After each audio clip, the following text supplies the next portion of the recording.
안녕하십니까. 오늘 매일 소상공인을 위한 강의를 드립니다. 메소드 특강 실패 요인 분석하기를 강의하게 된 태우인식 프랜차이즈 리틀방콕 대표, 컨설팅 회사 B2K 브랜딩 공동대표 김도현입니다. 오늘 촬영은 코로나 방역수칙을 준수하여 안전하게 촬영되고 있음을 말씀드립니다.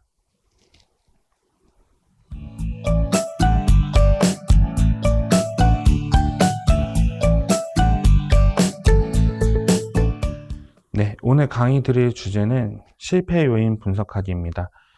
아무래도 제가 전문 강사는 아니다 보니 어떤 학술적인 내용보다는 제 경험담과 제 주변의 사업 상담과 예비 창업자들을 많이 만나면서 겪었던 사례들을 중심으로 설명을 드리려고 합니다. 강의에 앞서서 제가 오늘 설명드릴 내용들에 대한 목차를 간략하게 말씀드리고 시작하도록 하겠습니다. 오늘 강의의 첫 번째 파트는 핑계 없는 폐업은 없다. 네, 많은 분들이 창업을 하시는데 창업하시고 나가실 때 되면 자신 탓보다는 환경 탓을 많이 하시는 경우가 있습니다. 그렇게 남의 탓을 하다 보면 정확한 분석이 이루어지지 않고 재창업 시 같은 문제를 반복할 수 있기 때문에 정확하게 창업하시고 폐업하실 때까지 과정을 한번 상세히 경우에 빗대어서 얘기해 보도록 하겠습니다. 두 번째 파트는 폐업 피해 최소화 전략입니다.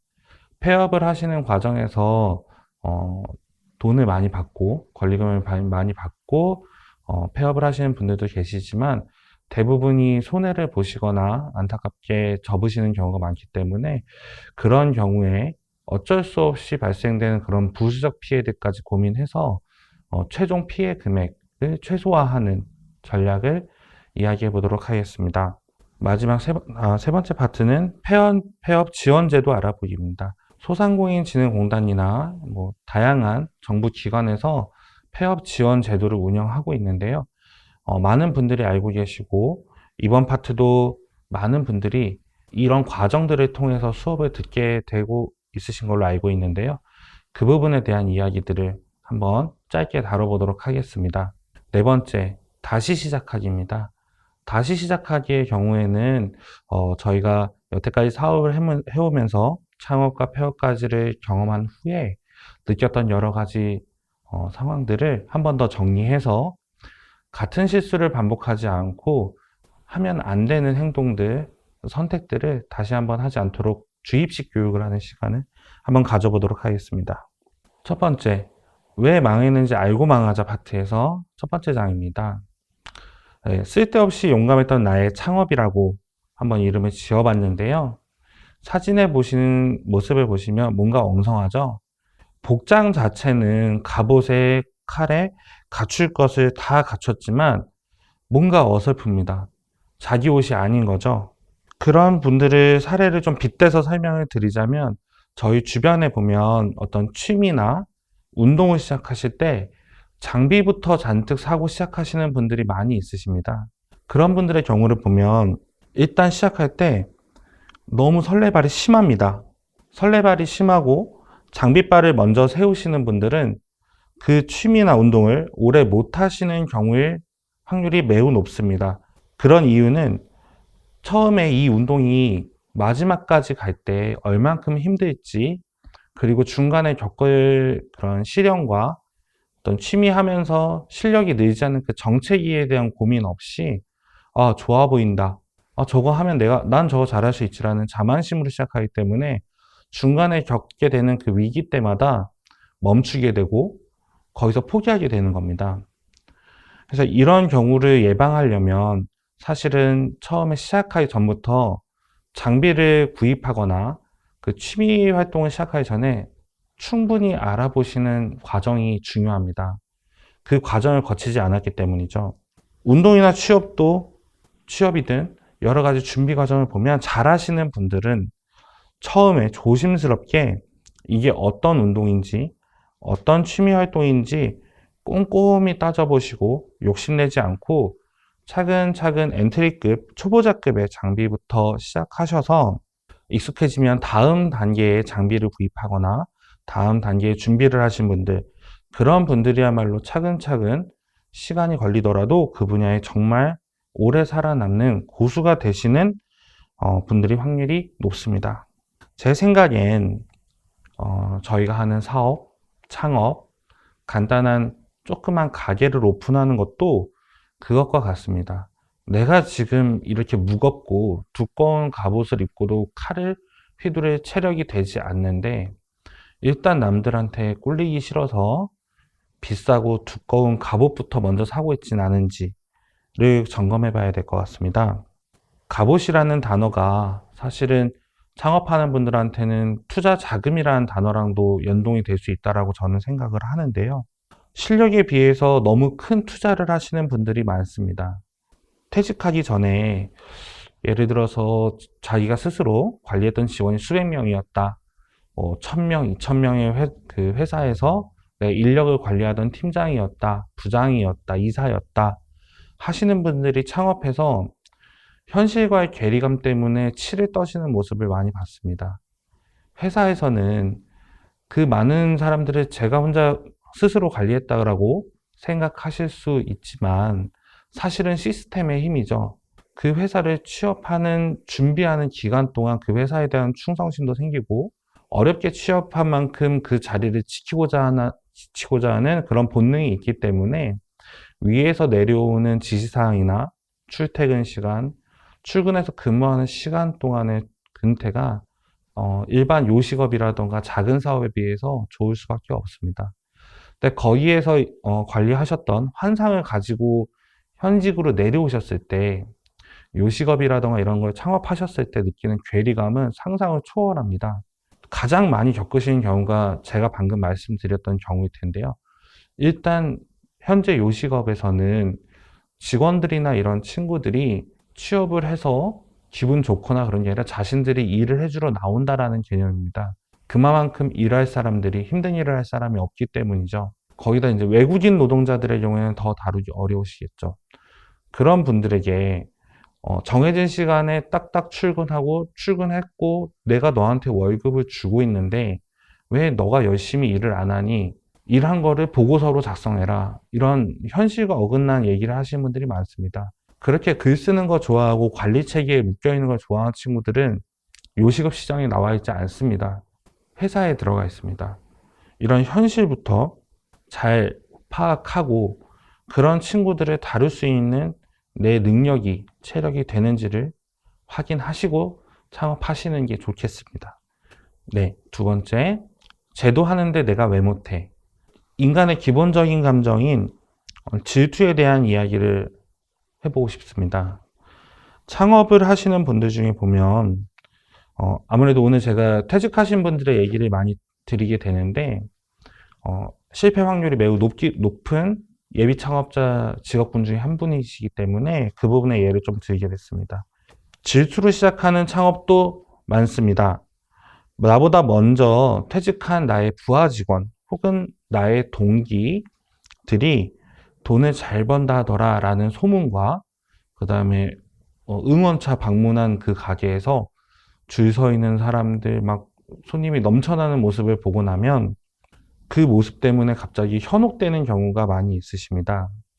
갑자기 그리고 회사 앞으로 나는 근무하는 날인데 이 친구들은 비싼 수입차 타고 와서 자랑을 합니다. 그 회사 다닐 때는 셔츠 입고 막 이렇게 다녔던 사람들이 화려하게 외제차에 명품 시계, 명품 티셔츠, 어떤 와이셔츠가 아닌 티셔츠의 자유로운 모습, 젊어진 것 같은 모습으로 등장을 하게 되죠. 그 모습을 보고 있으면 분명 얘는 나보다 밑이었는데 내가 얘를 10몇 년을 봤는데 얘는 나보다 못한 친구였는데 얘가 잘 된다고?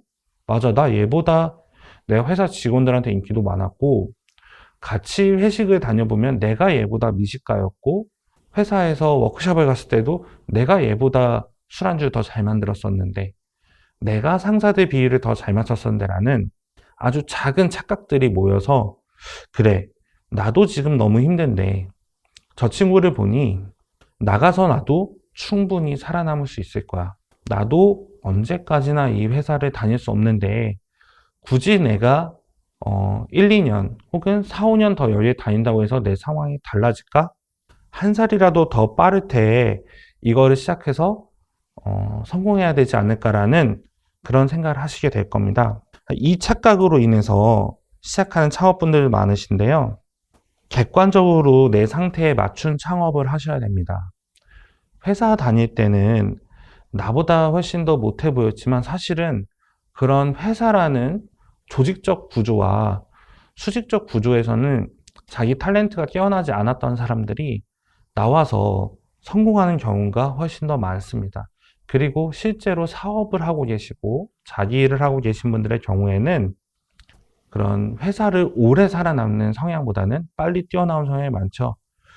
오래 살아남으셔야 되는 성향의 분들이 그 짧게 치고 나와서 자기 일을 주도적으로 했을 때 성공한 사람들을 보고 질투만 한다면 실패하실 확률이 매우 높습니다. 돈은 벌고 싶지만 너무 열심히 하고 싶지 않았다. 지금 사진에 보시면 TV, 모니터, 게임기 등등 잔뜩 깔려있는 모습을 보실 수 있는데요. 사실 저는 이제 저희 매장들도 제가 배달 음식 프랜차이즈도 하고 있고, 태국 음식 프랜차이즈도 하고 있고, 그 다음에 이제 예비 창업자, 아니면 기존 현재 운영 중이신 분들, 그리고 폐업 예정이신 분들조차 상담을 하게 되는데요. 배달 음식 하시는 분들을 만나러 가면 이 환경이 가장 많습니다. 가게는 6평, 7평인데 TV 모니터는 한 60 몇 인치가 됩니다. 그 안에서 일을 하는 생각보다는 주식, 게임, 그 다음에 미디어를 보는 것에 더 집중되어 있는 창업이라는 거죠. 이런 분들의 특징은 도피처를 차려놓고서는 자기가 사업을 하고 있다라고 착각하고 계신 겁니다.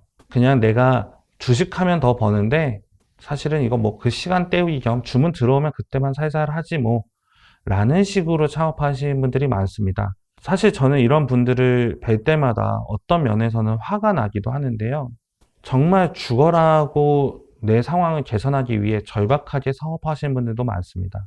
근데 가게에 가보면 6평, 1평짜리 가게에서 주방 놓고 포장 용기 놔두고 그 다음에 배달 나온 음식 올려놓고 잠깐 사무볼 한 50cm, 50cm 되는 테이블 하나 놓고서도 막 밥 먹으면서도 눈치 보고 구석에서 먹으시는 분들도 많은데 그런 환경에서도 TV 모니터, 게임 모니터, 주식 켜놓고 넷플릭스 켜놓으시고 하시는 분들이 많은데 정말 반성하셔야 될 것 같습니다. 왜 망했는지는 내 매장의 TV 사이즈가 얼마만큼인지 그리고 TV가 있는지 없는지 유무부터 한번 챙겨보시면 좋겠습니다.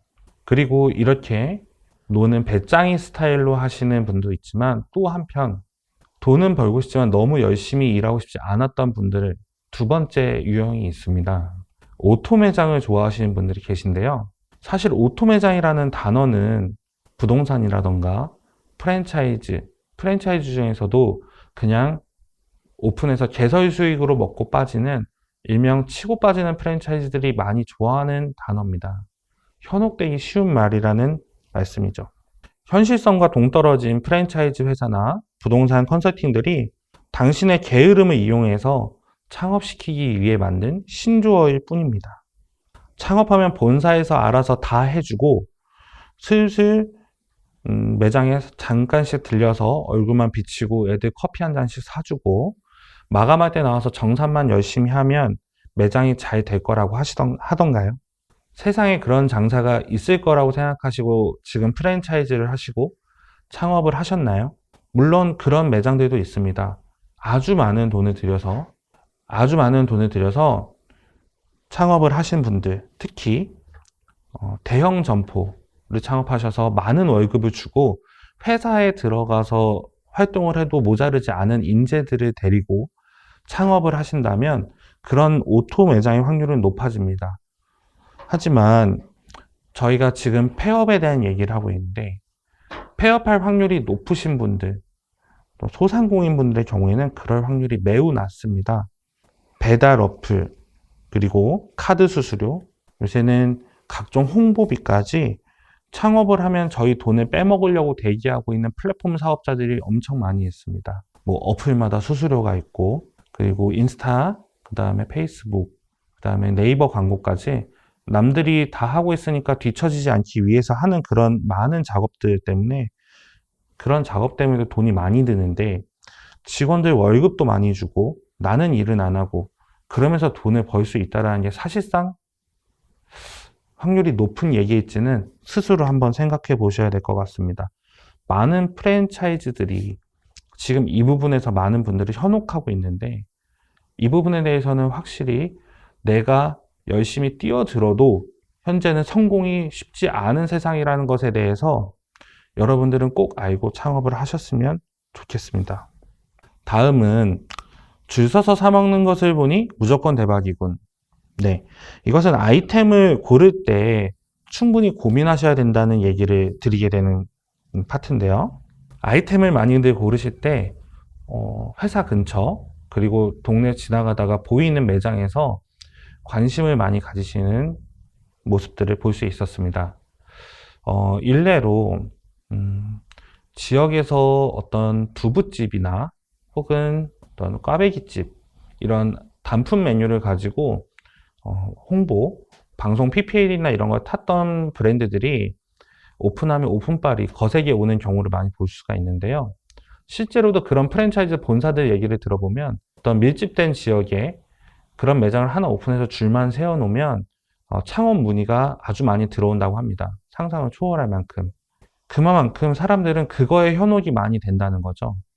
그래서 그 짧은 그 매장의 오픈 시간에 자신도 본사로 전화해서 알아보고 그 짧은 시간 안에 본사에서 추천해주는 역세권에 있는 높은 권리의 매장에 들어가시는 사례들이 아주 많습니다. 그렇게 되셨을 때는 문제는 내가 봤던 줄 서 있었던 그 장면이 그 매장이 앞으로 살아있는 2년 동안 처음이자 마지막 한 달이었을 수 있다는 겁니다. 팬시한 상품의 경우 초반 오픈빨이 거센 만큼 빨리 꺼지기 마련인데요. 그 짧은 시간을 기다리지 못하고 조급한 마음에 창업을 하시는 분들이 아주 많이 있습니다. 그런 아이템의 경우 장사는 잘 되고 사람도 많은데 돈이 안 되는 경우가 많습니다. 그 아이템의 브랜드 파워와 내실 등을 왜 줄 서 있는지를 면밀히 파악하셔야 됩니다. 본사의 놀이개가 될 수도 있다라는 이야기입니다. 나 혼자서도 충분히 할 수 있다라고 생각했다. 사진에 보시면 셰프분 한 분이 팔이 한 10개가 넘죠. 칼도 들고 있고 뒤집개도 휘핑 머신도 밀대도 휘퍼도 다 들고 있는 자신만만한 표정을 보실 수가 있는데요. 지금 이 모습을 보시면 알겠지만 불가능합니다. 내가 팔이 10개가 아니라면 불가능한 경우입니다. 사실 이 부분은 많은 자영업 창업자 분들의 유형들 중에서 셰프 출신이시거나 주방장 출신 혹은 아주 매출이 높은 매장에서 관리자로 근무를 하셨던 분들이 창업하실 때 이런 착각을 많이 하시게 됩니다. 이런 분들의 특징은 나는 이거를 잘할 수 있고 내가 다 할 줄 알기 때문에 난 사람이 많이 필요하지 않아. 그래서 박리다매로 난 남들보다 싸게 팔고 많이 남길 수 있어. 사람을 덜 써도 되니까. 라는 생각으로 시작하시는데요.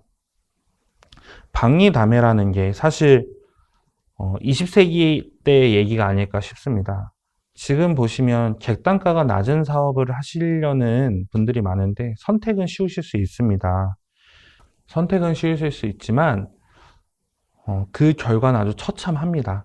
왜냐하면 최근에 인건비라던가 임대료 많은 부분들이 급상승했기 때문에 이 부분을 해결할 수 있는 묘안이 없이 창업을 하시면 아주 위험한 상황에 갇히게 되십니다. 물론 박리다매로 창업을 하신다는 건 아까 말씀드렸던 창업 유형 중에서도 단기간에 많은 사람을 끌어모을 수는 있습니다. 혹은 장사가 계속 잘 될 수도 있습니다.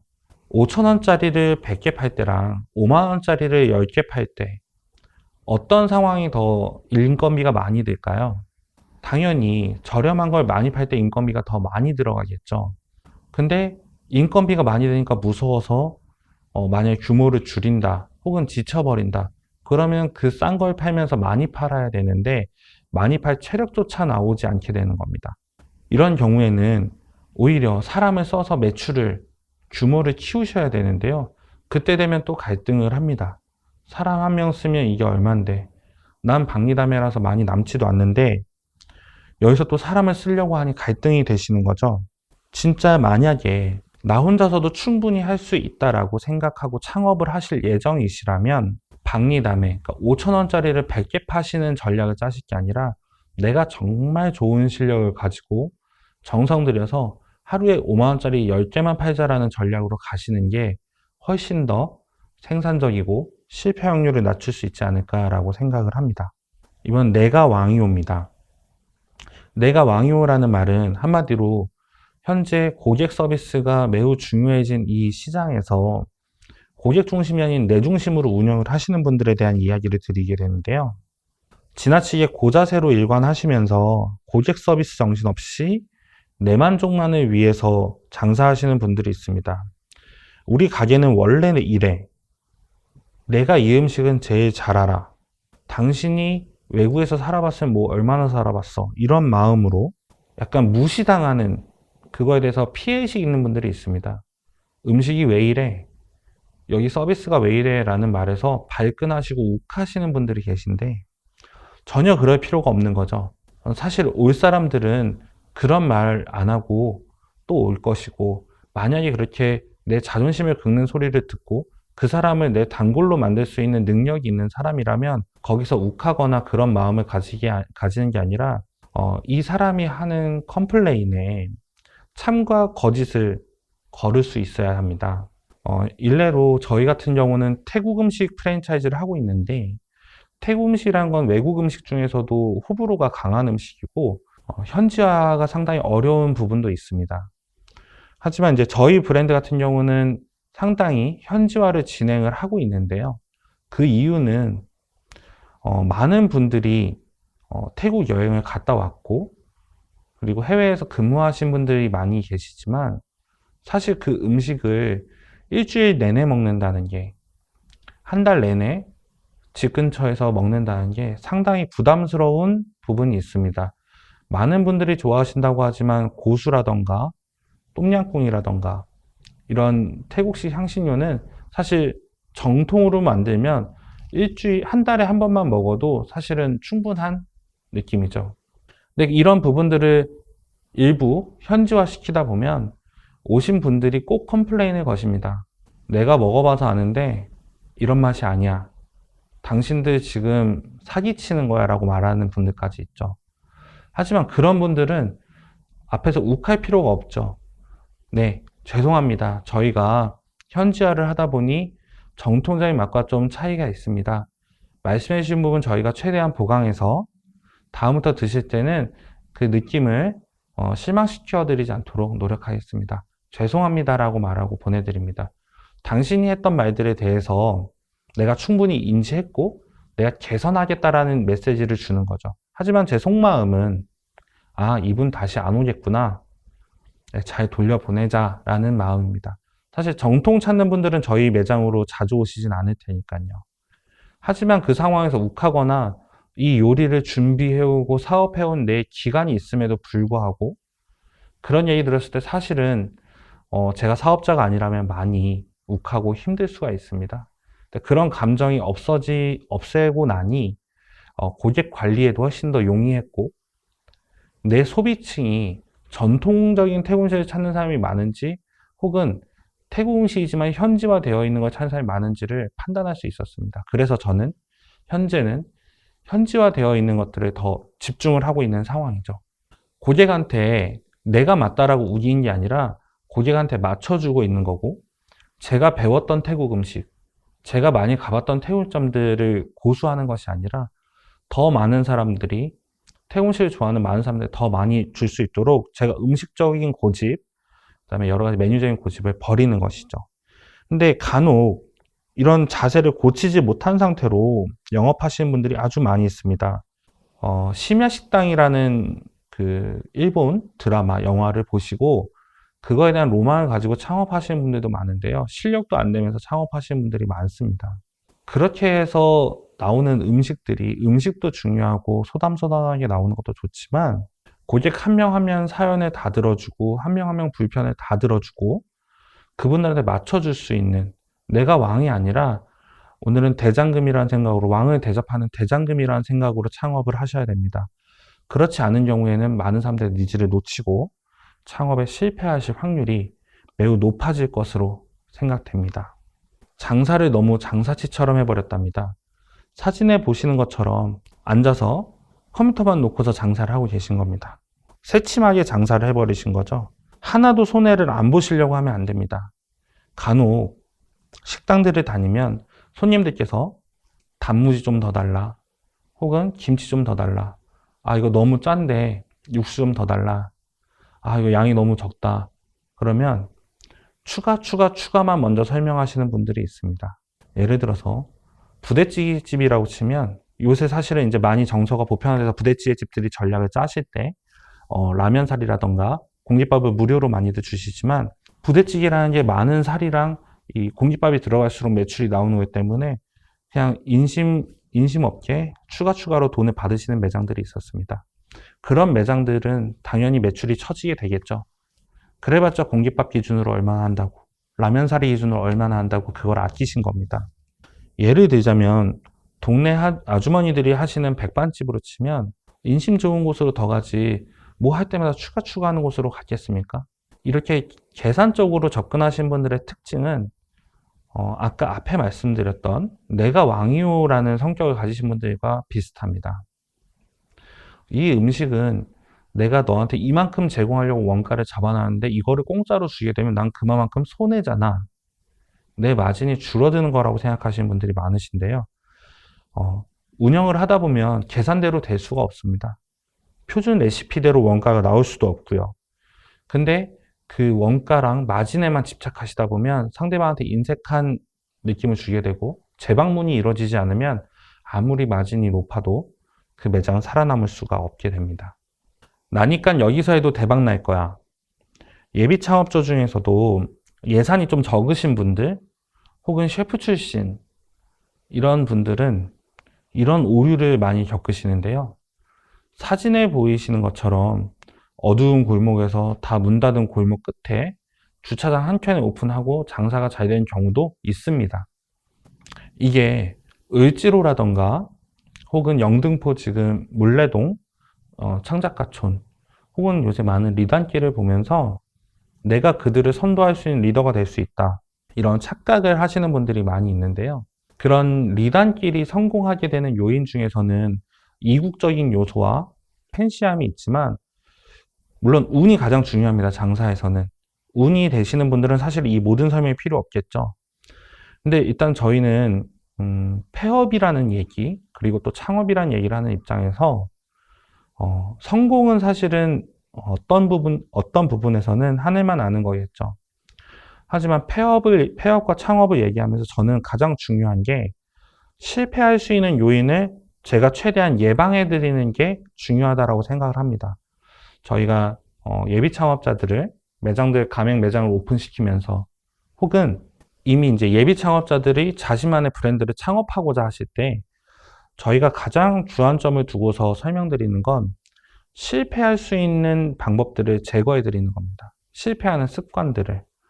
지금 여기서는 입지 전략에서 실패가 발생될 수 있는 요지가 상당히 많이 있죠. 일단 저렇게 자리를 창업을 해서 하시려면 어찌됐든 주방 기구도 사야 되고 테이블도 사야 되고 천막도 사셔야 되는데, 민원 한 방이면 날아가는 돈입니다. 그리고 저 자리에서 식자재도 사고 내 시간을 투자해서 막 홍보도 하고 했는데 생각보다 너무 동떨어진 동선인 거죠. 그런 동선, 상권 분석, 혹은 상권 분석 시스템도 보지도 않고 저렇게 무대뽀로 구석에 창업해서 내가 힙하니까 내 요리는 누가 먹어도 항상 맛있다고 해서 친구들이 내가 해준 요리를 먹으면, 야, 너 이거 창업하면 어디 골목 구석에서 해도 잘 되겠다, 내가 꼭 먹으러 갈게. 그 친구가 투자하고 옆에서 일해주는 것도 아닌데 그런 말들에 뽕 맞으셔서 창업하신 분들이 많으신데, 그런 부분들은 많이 마음속에 견지를 하셔야 될 것 같습니다. 잘 될 만한 자리에서 잘 될 만큼 해놓고 해도 성공 확률이 쉽지 않은데, 구석에 찾아가서 내 능력만으로 내가 힙하니까, 난 경험이 많으니까로 우격다짐으로 창업하시면 실패할 확률이 너무 높습니다. 재창업하신다면 이 부분은 입지 전략 부분부터 창업하시고 나면 바뀔 수 없는 것들 중에 가장 큰 게 입지입니다. 그래서 입지적인 부분에 대한 고민을 창업에서 가장 많은, 예비 창업자가 가장 많은 부분을 고민하시고 창업하시면 좋겠습니다. 옆에 맛집 대기자, 주워 먹어도 얼마야. 네, 이런 낙수 효과를 노리시고 창업하시는 분들이 많습니다. 예를 들어서 유원지에 가시게 되면 어떤 유명한 장어집이 있다고 치면 그 집이 잘 되는데 줄 서 있으니까 그 옆에 차리면 저 집에 대기한 손님들이 우리 가게로 올 거야 라고 생각을 하시는데, 사실 그 유원지까지 가는 과정 동안 그 집을 가기 위해서 알아봤고 그 집만을 생각하면서 왔기 때문에 이 수고로움을 겪고 왔는데 저 집을 못 먹고 간다는 게 용인이 안 되기 때문에 줄 서 있는 겁니다. 장어라는 아이템 때문이 아니라는 거죠. 근데 대부분 옆집이랑 똑같은 아이템을 하면 저 옆집의 효과를 그 옆에서 더불어서 낙수 효과를 볼 거라고 생각하시는데 그렇지 않습니다. 그런 창업 전략으로 망하신 사례가 너무 많죠. 지역에서도 어떤 동태집 하나 잘 되면 그 옆에 동태집 또 차리는 그 집은 안 되는 경우도 많습니다. 왜 그러냐면 사람들은 그 집을 가기 위해서 온 거지 동태집으로 온 게 아닙니다. 그 집을 오는 겁니다. 그 사장님과 그 매장의 분위기랑 그 집의 주차장의 넓이, 여러 가지 요소들이 돼서 그 집을 가는 겁니다. 착각하기보다는 면밀하게 그 집에 사람이 왜 많은지 분석하시고 오히려 전혀 다른 아이템으로 혹은 전혀 다른 색깔의 매장을 구성하셔서 발전시킨다면 가능성이 있지 않을까라는 생각이 듭니다. 시대에 맞춘 변화 시도를 실패가 뻔한 도전이라고 생각했다. 지금이야 허니버터칩이라던가 다양한 소주의 종류들, 다품종 소량 생산이 어떻게 보면은 대기업들조차 전략적으로 많이 접근을 하고 있지만, 예전에는 새우깡 하나만으로도 십몇 년을 먹고 살았던 회사들이죠. 그런 회사에서 내부적으로 이런 아이디어들, 성공 확률이 낮은 것들을 소량으로 생산해서 테스트해보자고 했을 때 과연 처음부터 이 사람들이 호의적으로 이런 아이템들을 받아줬을까라는 부분을 한번 상상해 보시면 좋겠습니다. 현재 외식업 업장들은 일전에 저희 부모님 세대에서 창업할 때보다 더 재기 넘치고 트렌드에 예민한 젊은 친구들이 많이 들어와 있죠. 그렇기 때문에 이런 다양한 시도들을 많이 하고 있습니다. 근데 옆집에서 다양한 시도를 하고 있는데 이 부분을 보면서 저거 금방 저러다 말지 뭐. 저거 해도 안 되는 거 왜 저러고 있어. 저러다 망해 라고 생각하고 가만히 뒷짐지고 계신 분들이 있습니다. 그러면서 본인 생각은 안 하시는 거죠. 현재 고정돼 있는 매출에서 물가도 오르고 물가, 인건비, 월세, 기타 부대 비용은 다 오르고 있는데 나는 10년째 똑같은 음식을 똑같은 양을 팔면 똑같은 원재료를 팔면서 더 많이 벌 거라고 생각하는 게 오히려 더 정신병 아닐까요? 예를 들어서 10년 전에 만원에 원가 3,000원에 판매가 만원이었던 식품을 팔았다면 지금은 그게 얼마일까요? 지금 원가가 6,000원, 7,000원이 될 겁니다. 인건비, 임대료가 다 그만큼 올랐으니까요. 근데 자기의 숫자는 쳐다보지 않고 남들이 하는 변화를 그냥 어떤 장난스러운 도전이라고 치부해버리면서 본인이 발전하지 않고 있는 거에 대한 핑계를 대고 계신 분들을 많이 보게 됩니다. 뻔한 도전들이, 당신이 봤을 때 실패가 뻔한 도전들이 사실은 모여서 어떤 결과값들을 만들어내고 그 결과값들이 모여서 완벽한 성공을 이뤄내기도 합니다. 그래서 다양한 시도를 해보시고 자기 점검을 많이 해보셨으면 좋겠습니다. 계산기 안에 모든 것이 들어있다. 사실 장사를 하다 보면 혹은 장사를 하게 되는 동기 중에 많은 부분들이 깊은 연구나 깊은 고민, 그리고 조직 구조, 여러 가지 깊게 고민하고 연구해야 되는 게 너무 싫어서 자유롭고 싶어서, 자유롭게 출퇴근하고 싶어서 창업하시는 분들이 아주 많이 있는데요. 그럴수록 계산기랑 점점 멀어지게 됩니다. 일례로 저도 초기 창업 시에 사실은 투잡이었는데 한쪽에서는 제가 원무과장을 하면서 매일매일 숫자라던가 보고를 하고, 심지어 저희 같은 이제 병원을 운영하는 원무과장들은 손님한테 받은 금액은 극히 일부고 나머지는 나라의 심평원에 청구해서 받는 구조이기 때문에 그런 것들에서 누락이 되거나 다시 삭감이 되지 않도록 숫자를 열심히 봐야 되는데, 오후에 저녁에 퇴근하고 가게를 가서 보면 가게에 가서는 숫자를 못 보겠더라고요. 가게에서 막 정신없이 책상에 앉아있는 게 아니라 커피 뽑고 요리하고 손님 응대하고 계산하고 하다 보면 넋이 나가서 저녁 되면 계산기를 쳐다볼 수가 없었습니다.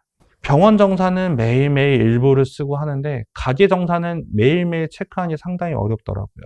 하지만 장사가 잘 될 때는 통장이 알아서 불어나니까 상관이 없지만 그렇지 않을 때는 이 부분에서부터 문제가 생기는 겁니다. 위험 대비가 안 돼 있고 내가 어디서 어떤 돈을 줄이고 어떤 부분을 늘려야 위기를 극복하실지에 대한 데이터가 없는 겁니다. 매일매일 계산기를 누르시고 그 계산기를 활용해서 운영 전략을 장기적으로 세우셔야 됩니다. 그리고 첫 번째 파트 마지막 장입니다. 역사는 거짓말하지 않는답니다. 많은 프랜차이즈 창업들이 이제 유행을 타지만 그럼에도 불구하고 계속해서 피해자들이라고 하시는 분들이 나오는데 꽈배기라는 아이템도 많이 그랬었고 이전에는 뭐 카스테라, 무슨 젤라또 아이스크림, 뭐 작은 미니 햄버거, 토스트, 그다음에 지금 뭐 미니 햄버거, 그다음에 다양한 팬시한 무슨 꼬마 김밥 여러 가지가 있는데요. 누구나 알고 있습니다. 저거는 곧 끝난다는 걸. 근데 들어가시는 분들은 어떤 바람을 많이 맞으시게 되냐면 초기에 들어가서 치고 빠지면 된다. 전에 누가 저 브랜드가 지금 매장에 100개인데 내 친구가 저거 초반에 한 10호점 이때 들어가서 치고 나와서 매장 몇 개 해가지고 권리금으로만 몇 억을 벌었다라는 얘기를 많이 들으실 거예요. 그 확률이 저한테도 일어날 거라고 생각하시면 상당히 오해입니다. 그런 스토리텔링은 사실은 바람잡이들이 하는 얘기들이고 그 타이밍을 잡아서 양도양수를 치고 다니는 건 엄청난 행운이 따라야 된다고 저는 생각합니다. 그래서 파트 1을 마무리하면서 제 생각에는 전반적인 폐업의 원인은 창업을 시작할 때 동기부터 잘못된 경우들이 많이 있습니다. 저희도 최근에 어느 지역에 가서 저희 B2K 브랜딩이 관공서와 계약을 해서 현재 어려움에 처해 있는 자영업자분들을 상담하러 가는 사업을 진행을 하고 있는데요. 만나 뵈면 사실은 들으시는 얘기가 많지 않습니다. 왜냐하면 시작할 때부터 가게 이름, 아이템, 입지 모든 게 잘못되어 있습니다. 그분들한테 살아남으시려면 어떻게 해요? 라는 말은 의미가 없는 거죠. 정해져 있는 수순인 겁니다. 폐업이. 폐업을 예방하는 가장 좋은 방법은 예비 창업자로서 준비하셔야 되는 부분에서 내 고집을 많이 버리고 많이 상담을 받아보시고 혹은 잘못 시작됐더라도 초기에 빠른 진단을 통해서 업종 변환을 하신다던가 혹은 새로운 사람들을 직원을 잘 쓰신다던가 여러 가지 부분에서 고민을 하시고 빠른 변화를 주시는 것이 좋겠습니다. 이장 폐업도 타이밍이다. 헤어지지 못하는 서장, 떠나가지 못하는 가게. 사장이 자꾸 미련을 가지고 매장을 붙잡고만 있게 되면 그 매장은 계속해서 힘이 빠지게 되고 정작 매도 타이밍이 됐을 땐 이미 가능성이 없는 매장이 되어 있는 경우가 많습니다. 그래서 과감하게, 폐업은 과감하게 하셔야 됩니다. 우리 매장 정말 폐업할 정도인가 체크해보기. 체크는 다른 리스트가 없습니다. 출근할 때 내 표정과 퇴근할 때 내 표정입니다. 내가 내 스스로 내 표정과 내 에너지를 관리할 힘이 없다라고 하면 사실 그 매장이 오래 살아남기 어렵다고 저는 보여집니다. 그래서 저희도 점주들을 교육하거나 예비 창업자들을 교육할 때 에너지를 많이 끌어올리시도록 요구를 많이 드립니다. 매장에서는 일반인 평상시에 사석에서의 내가 아니라 사장인 내 모습을 유지해야 된다는 거죠. 어떤 위험이 닥쳐 있든 전세 대출이 안 나와서 힘들든 아니면 월세가 밀려서 힘들든 간에 직원들 앞에서 손님들 앞에서는 마치 100억을 들고 있는 사람처럼 표정을 짓고 살아가셔야 됩니다.